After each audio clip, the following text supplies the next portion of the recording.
The Rings of Power Episode 6 Recap. This was the most action-packed episode in the season so far, so there's actually less to summarize. But we also finally got some answers and more lore and mysteries to speculate about. In brief, we had two of the major storylines merge into one, as Galadriel, Halbrand, Miriel, Elendil, Isildur, and the people of Numenor arrived on their ships in the Southlands to help Arondir, Bronwyn, Theo, and the people there to fight against Adar and his orc children in a pretty epic battle-focused episode that also ended in a shocking big bang when the mysterious dagger was used by the old man Waldreg as a key to unlock the dam and reroute the water to activate the volcanic mountain there. The orcs chanted Nampot as they marched to battle, which means death, and later they chanted Udûn, which is the name of the episode, and it means hell, underworld, or dark pit. It looks like Tar Palantir was right in the previous episode when he told Miriel that she would only find darkness in Middle-earth, as we got to witness the eruption of Mount Doom and the birth of the land of Mordor. Other things of note include Halbrand being accepted by Bronwyn and her people as the king of the Southlands, and confirmation that Adar is an elf that was tortured by Morgoth and became one of the first orcs, or Uruks. He even bleeds black. Galadriel stopped Halbrand from killing Adar after Halbrand asked Adar if he remembered him, and Adar said no. Later, Adar tells Galadriel that after Morgoth's defeat, Sauron sought to craft a power, not of the flesh, but over flesh, in a supposed attempt to heal Middle-earth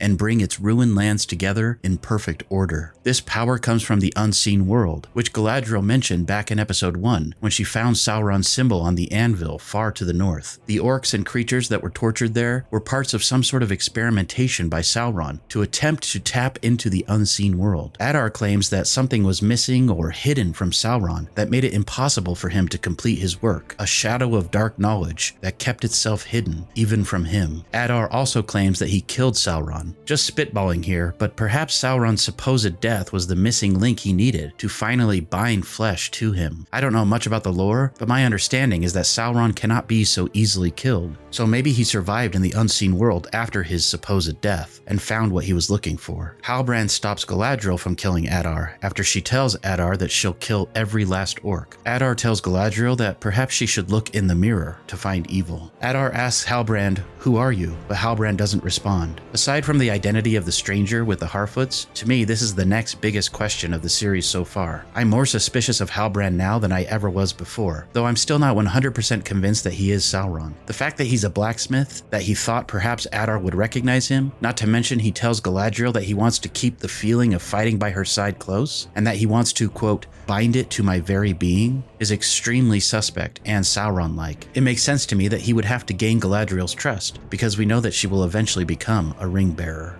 I don't understand why the symbol that Halbrand carries is enough for the people to believe that he is their promised king, and I find it very suspicious that Adar said that Sauron's goal was to heal Middle-earth and create perfect order. And then we see Halbrand seeming to play a major role in uniting the people in the Southlands, or healing Middle-earth. The smile on Halbrand's face after hearing everyone hail him as king has me worried. Did this episode change your theories or thoughts about Halbrand's identity? Finally, Arondir thinks he has the dagger, but doesn't actually double check before handing the wrapped weapon to Theo to be rid of it, requesting that Theo give it to the people of Numenor to be thrown into the ocean on their return journey. I immediately thought this was a stupid idea, since I haven't found Theo to be very trustworthy just yet. It's like giving a bunch of drugs to a recovering addict. Anyway, I was pleasantly surprised when Theo opened the wrapping and discovered that it wasn't the dagger, but just a random hatchet. At first, I genuinely thought that Arondir had tricked Theo, because he knew Theo couldn't be trusted, but it turns out that they were both deceived. Before Adar was captured, he gave the dagger to Waldreg, who took it to the Tower of Osterith and used it as a key to unlock the dam and let out the water into the land. Again, I was confused at first, assuming that the valley would be flooded and that everyone would drown or that the villages would be destroyed. But when it clicked, I was pleasantly surprised that the reason for the tunnels was also revealed. The tunnels that the orcs were building were used to reroute the water, which led to the volcano and forced an eruption. I appreciated this moment when Galadriel turned and faced the oncoming darkness.